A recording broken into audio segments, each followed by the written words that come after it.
My pastor told me that the one prophesied in Isaiah 46:11 is not Felix Manalo, but Cyrus. Why don't you believe that Cyrus is the fulfillment of the prophecy in Isaiah 46:11? We're very thankful to you, Roseli Bruckner from Seattle, Washington, for that question. Also for the opportunity to give you a different point of view from that of your pastor.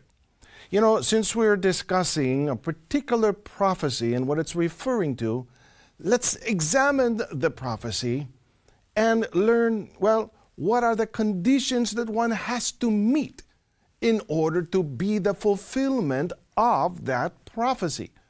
The particular prophecy in question for today is recorded in Isaiah 46:11. And let's read that verse and even continue it down all the way through verse 13. Here's where it's recorded. Here's what it says. Calling a bird of prey from the east, the man who executes my counsel from a far country. Indeed, I have spoken it. I will also bring it to pass. I have purposed it. I will also do it. Listen to me, you stubborn-hearted, who are far from righteousness. I bring my righteousness near. It shall not be far off. My salvation shall not linger, and I will place salvation in Zion for Israel, my glory. That the Bible gives in order to describe this particular servant of God. We pose the question, does Cyrus meet those biblical conditions? Could Cyrus be the fulfillment of that prophecy then, being the one referred to there? He can't. Why not? What's the proof? Let's go over clearly what the Bible teaches about Cyrus. For example, in terms of the place of origin, where is Cyrus from? The Bible teaches this in Ezra chapter 1, verse 1, wherein it says this. Now in the first year of Cyrus, king of Persia, that the word of the Lord by the mouth of Jeremiah might be fulfilled, the Lord stirred up the spirit of Cyrus, king of Persia, so that he made a proclamation throughout all his kingdom, and also put it in writing, saying, let's pause there. We have already our answer. According to what we have read, Cyrus was from what place? Persia. In fact, he was the king of Persia, and Persia is not a far country in the east, as the prophecy described. Cyrus is definitely not the messenger prophesied in Isaiah 46:11. Then who is?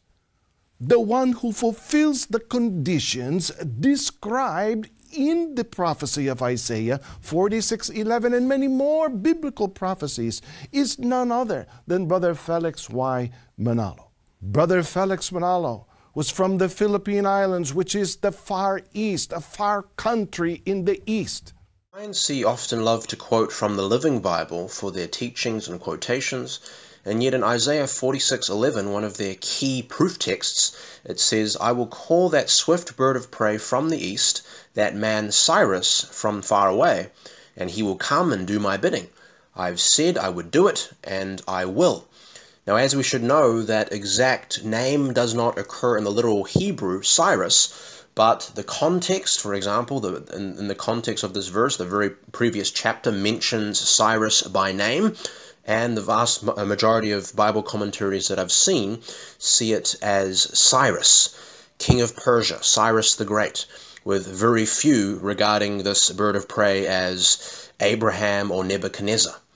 And as you can see in the map, Persia and its capital were directly east of Jerusalem and Palestine. In a faraway country from the east, this bird of prey came. And the emblem of Cyrus the Great was an eagle, a bird of prey. And that phrase, bird of prey, can even be translated as ravenous bird or eagle. One would have to wonder, why on earth would Felix Manalo from the Philippines, a so-called prophet, be called a ravenous bird, an eagle, or a bird of prey? What does that have to do with anything? If you are an INC member, I would urge you to consider that question. Why would Felix Manalo be called a bird of prey? What does that have to do with being a prophet? I would say it has nothing to do with being a prophet. You see, the reason why King Cyrus is called a bird of prey in this verse is because a bird of prey or eagle comes swiftly to swoop their prey alive, suddenly and without warning. And God is using Cyrus as an instrument to basically rescue his people Israel from their enemies, especially Babylon. The king of Persia comes and sweeps like an eagle, like a bird of prey, suddenly to rescue the people of Israel from Babylon. And that's exactly what happened in history. This cannot be fulfilled in Felix Manalo. Felix Manalo has nothing to do with this verse. I think it's worthy to note that there are other cult groups who claim to be the only true church in the world also use this very same verse in an attempt to prove that their prophet or Messiah is in the Bible. For example, there's this group that claims that Christ has returned already as a Korean man. They call him Christ Unsang Hong. And they believe that salvation is through keeping the law, the Sabbath, and the Passover. And it's ironic that they happen to believe in two separate gods, God the Father and God the Mother. Not the Virgin Mary, by the way, but two separate gods, and these two gods have come in the flesh as people from Korea.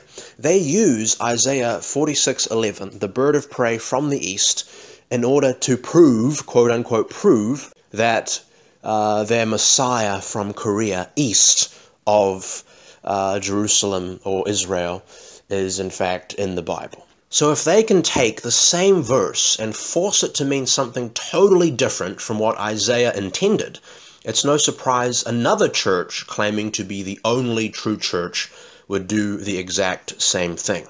This verse has nothing to do with a Messiah from Korea, and likewise it has nothing to do with a prophet from the Philippines. It is totally irrelevant to Isaiah, to the context, to the purpose and intention of Isaiah. In fact, it can be proven very, very convincingly that this bird of prey is, in fact, Cyrus. There are absolutely zero reasons to interpret this bird of prey as Felix Manalo. Felix Manalo is not found anywhere in the Bible.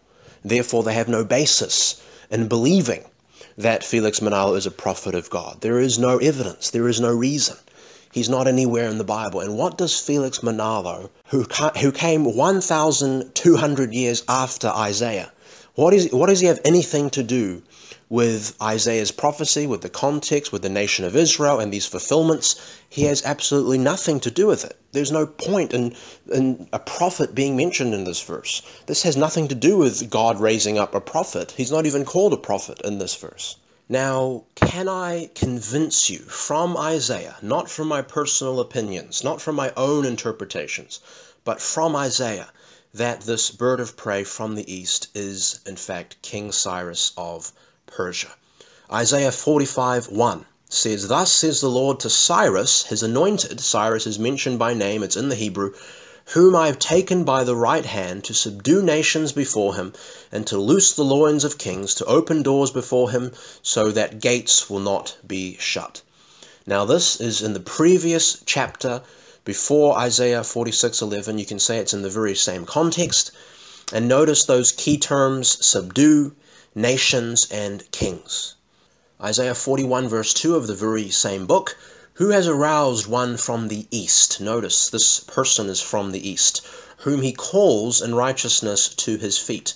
He delivers up nations before him, and subdues kings. He makes them like dust with his sword, and the wind-driven chaff with his bow." Notice the same words are used: subdue, kings, and nations. The same words in regard to Cyrus in Isaiah 45 verse 1. This same person from the east. This is King Cyrus.